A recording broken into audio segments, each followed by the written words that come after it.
In this video, we will see how visual regression testing helps us in identifying bugs when we do code deployments or releases. So here, briefly about the setup I have a testing site hosted on Pantheon. I have a multi-dev environment set up too, and I have two Git remote repositories, one by default in Pantheon and the other one in GitHub. And I have Travis for continuous integration. So anytime I make a pull request in GitHub or if I push to master branch, Travis gets kicked in and it would run backend tests. So okay, going back to the site, let's say the request is to change this H2 black color to white color. I will go to CSS injector so that I can add CSS through UI. I'll create a new rule,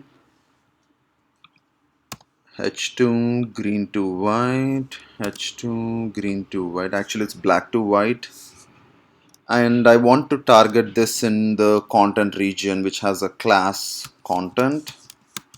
So I want to change the H2 from black to white. Okay, save this. I'll refresh this page to see if it works. Good. So now I will convert this database change into code through features so that I can put that in the repository and I can move that from my dev environment to development site or staging site. So I already have a feature called site features. I will let's see what it has. It only has a dependency of CSS injector, and I will recreate it and add the new CSS injector rule that I created. Download it. Now once it's in my local, I will put it in my local repository. So this is my local Git modules directory. So I will copy this into my local repository and I will replace it with my old feature file. And this is my Git repository in terminal. So here I have added those CSS injector rules to my feature. So I will add them to my repository, commit them, color change from black to white. Now I will push to both remote repositories. Origin is my Pantheon repository, and Pantheon takes a while because it has to do some server checks. And I will push to GitHub. So now that we have in the repository, let's see how it looks for an anonymous user. I think Pantheon is deploying the code to my multi-dev environment. So this is my dev site. Let me see that as an anonymous user. It is still black. I think once Pantheon finishes, let me clear cache. Also Pantheon clear cache. And now if I refresh as anonymous user, it's white. This is the requirement, so looks good. Now in GitHub, since it looks good in my environment, I want this to be pushed to master branch. So I'll make a pull request.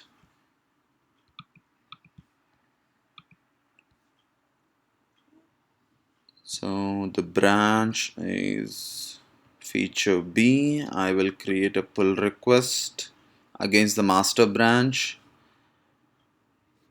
The changes are the CSS injector rule and So once we create the pull request, Travis gets kicked in. Here it says pending. If I go to the details, I see Travis. It's still waiting. It might take a while since this is a free account. In the meanwhile, I will go through the travis.yaml file. So this is the YAML file specific to Drupal and visual testing.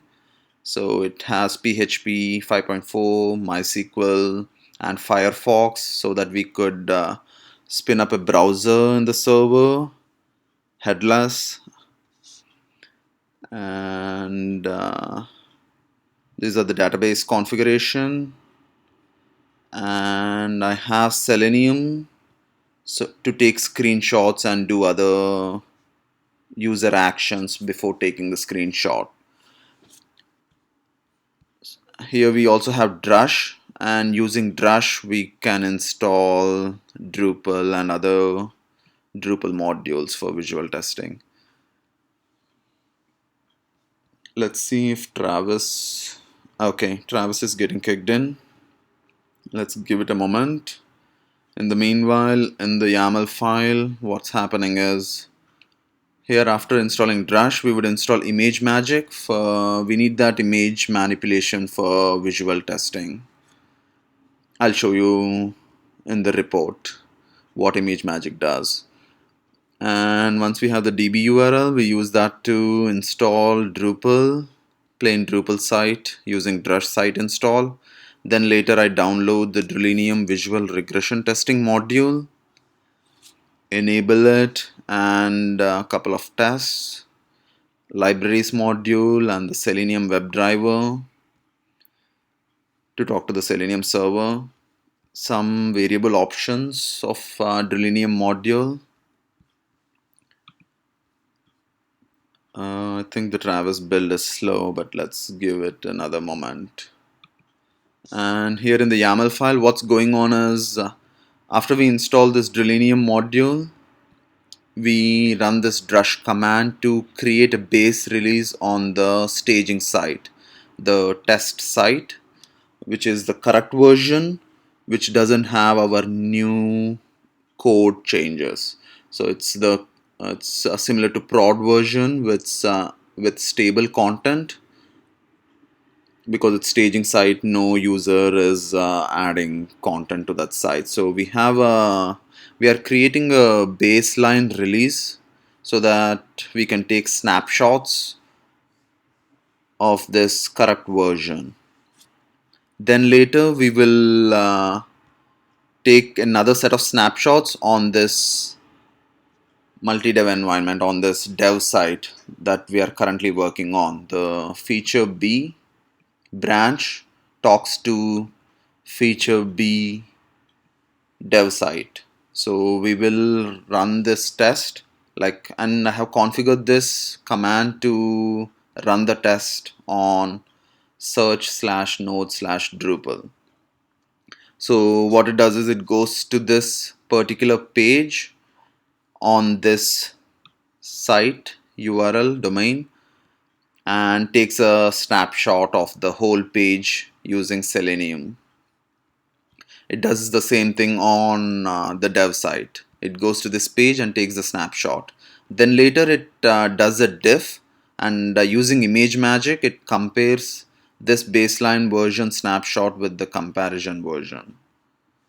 And then later, because we can't see the image in Travis on the command line, we will upload this image to imgur site. It's free to. You can put the client ID and secret key from the API. And then later it would upload this to imgur as well as to drulenium.org so that we could have a table results for that. Let's see. So Travis has run.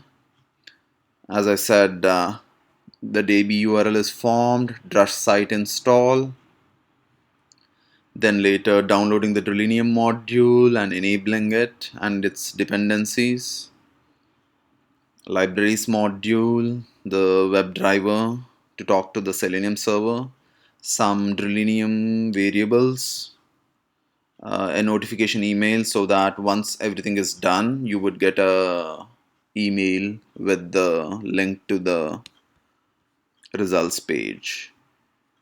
And so here we are running on the staging side, here on the development side, and we have done the diff. And now IMGUR, after enabling the module, we have uploaded it. So here when we click on the link, it goes to drulenium.org to the reports table. So we see the report that there is some difference between the change that we made and before we made the change, and the change is in search node Drupal. Actually, we made the change on homepage to from black color to white color, and but our test caught that the change that we made from changing the h2 from black to white affected the search page. So if you look at it, it's here which changed, and if you look at the animated GIF, it's the even on the search page it's white, it's black color, but since we changed it to white, it's broken. So that's how you catch it.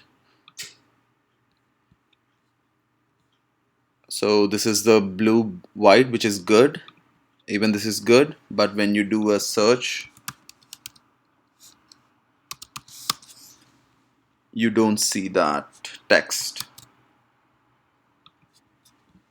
And luckily we have visual testing, regression, and we can catch these errors using that. Thanks for watching the video. Please leave your comments.